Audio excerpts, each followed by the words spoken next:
There are currently 5 failing states across the Middle East, and 4 ongoing conflicts, with major powers all taking different sides, and it's been this way for decades. But amidst all of this chaos, one Middle Eastern country is always involved. From rebels in Yemen to drones in Ukraine, they're everywhere, trying to increase their power and influence. But what does Iran actually want?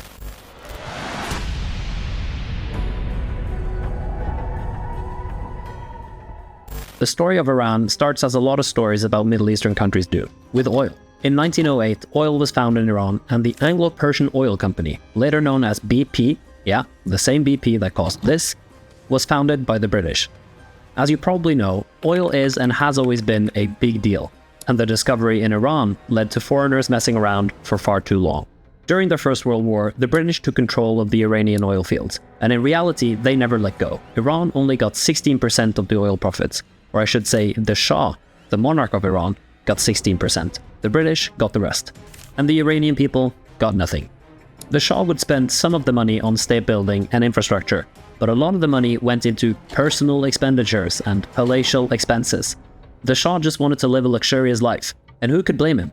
This behavior, however, is what would lead to the downfall of the Iranian Shah. After the Second World War, Iran had severe economic problems because during the war it had been occupied by both the British and the Soviets, which had drained the country of resources. A wave of nationalism swept through Iran, with the population demanding control over their own resources and an end to foreign control. This led to the Prime Minister at the time, Mohammad Mosaddegh, to do the unthinkable. Mohammad Mosaddegh was a fierce Iranian nationalist who wanted to reduce foreign influence in Iran, and he had wide support from both the left and the right. So in 1951, Mohammad Mosaddegh decided to nationalize the oil fields, in effect removing the Anglo-Persian Oil Company and other actors from the country. This was incredibly popular among the population, but there were some who viewed this with a bit more concern. The United States feared growing Soviet influence in the region. It's always the Soviets with the Americans.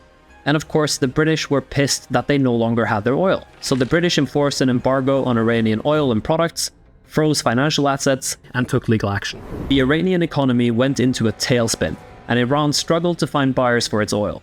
And as if that wasn't enough, in 1953, the CIA and British intelligence staged a coup to overthrow Mosaddegh. The coup was successful, after all it wasn't the CIA's first rodeo, and the Shah consolidated power and started ruling as an authoritarian monarch. When the Shah regained power, he started modernizing and westernizing Iran, using the oil profits they still shared with the British to fuel ambitious projects. Up until this point, Iran was actually quite secular. So for example, they tried to limit the influence of religious actors in government, women got more and more rights, and gender equality was pretty high on the agenda. But underneath the surface, some Iranians were unhappy and felt that the Shah was erasing their culture. Everything finally erupted into chaos in 1979 when the Iranian Revolution began, led by the religious zealot Ayatollah Khomeini. The Shah fled as the last Iranian monarch, and Iran was transformed from a place where women could vote to a land of Sharia law, a set of religious laws that govern every aspect of life, both public and private. For example, under Sharia law, drinking alcohol is forbidden, and interest on loans is forbidden. The events of the Islamic Revolution changed Iran to an Islamic republic with a very different agenda. The American hostage crisis in 1979, where 52 American diplomats and citizens were held hostage for 444 days, ended up straining relationships with Iran and the West. The geopolitical landscape of the Middle East continued to evolve, and Iran, under the leadership of the newly established Islamic Republic, pursued a foreign policy that sought to assert its influence in the region. Ben Affleck actually made a movie about the American hostage crisis, which is called Argo. Throughout the 1980s and 1990s, Iran's involvement in regional conflicts increased.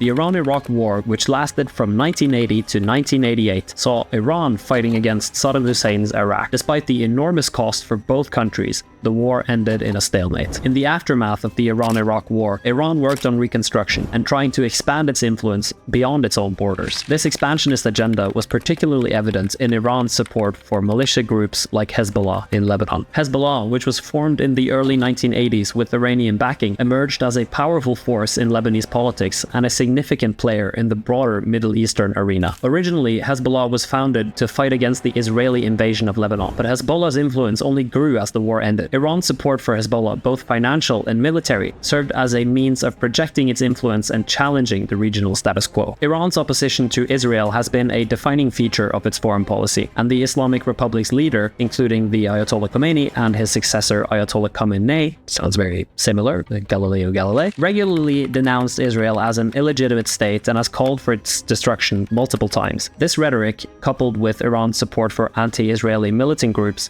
has contributed to the instability in the Middle East. In addition to supporting Hezbollah, Iran has also provided backing for the Houthi rebels in Yemen. The Houthi movement, which originated in northern Yemen and follows a form of Shia Islam, has been engaged in a long conflict with the Yemeni government since 2004. Iran's support for the Houthis, including the provision of weapons and financial aid, has further complicated the Yemeni conflict and contributed to regional instability. So why is Iran backing all of these militant groups? Well, one of the big reasons that Iran is supporting both Hezbollah and the Houthis is that they're both Shia Muslims. Islam has two major religious directions, Shia and Sunni, and the main difference between them is a disagreement over who should have succeeded the Prophet Muhammad as the leader of the Muslims after his death. Sunni Muslims believe that it was Abu Bakr, a close companion of Muhammad, while Shia Muslims believe it should have been Ali, which was Muhammad's cousin and son-in-law. This difference in belief has led to historical and ongoing tensions, including conflicts over leadership, religious authority, and political power. And this tension can be seen, for example, with Saudi Arabia, which is Sunni Muslim, which Iran believes is the wrong interpretation of Islam. It's not only religion that has been a major issue for Iran, they also want to become a nuclear power. And Iran's nuclear program has been a major concern in global affairs. So when it was discovered that Iran had secret nuclear facilities and there were suspicions about their intentions, countries around the world started diplomatic efforts to address the issue. In 2015, an important agreement called the Joint Comprehensive Plan of Action, Jesus Christ, what a name, was negotiated. This deal was supported by many countries and aimed to control Iran's nuclear activities. And in exchange, economic sanctions against Iran would be lifted. But however, in 2018, the United States pulled out of the agreement, which led to renewed tensions and worries about Iran's nuclear goals. And the reason why everyone got scared when the US pulled out was that they were afraid that if they weren't watched by the world police, then Iran would just do as they pleased.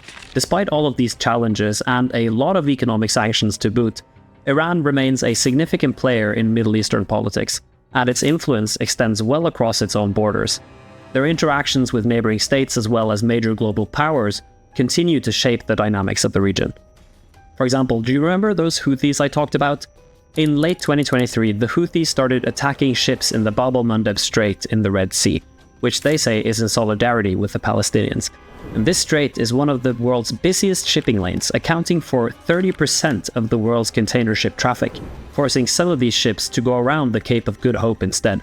And as you can see, it's a pretty long detour. So, since there's no shortage of involvement from Iran, what do they want, and why are they doing it in this way? Iran wants more control, more power, more influence. And they want to see the US and Western allies like Israel and Saudi Arabia having their power taken away. Iran's hostility towards the West is a consequence of Western nations like the US and Britain involving themselves in Iranian affairs and culture, mixed with a solid dose of religious extremism. The Middle East is one of the most tumultuous regions in the world, and Iran is one of the most important actors, and they've often had more bark than bite, but given recent events, that might be changing. In this video, I've talked about what has gone on with Iran until now, and how things are getting hotter in the Middle East. But if you're wondering how a full-scale regional conflict would affect you from a financial perspective, as well as the rest of the world, watch this video, where I'll walk you through a worst-case scenario.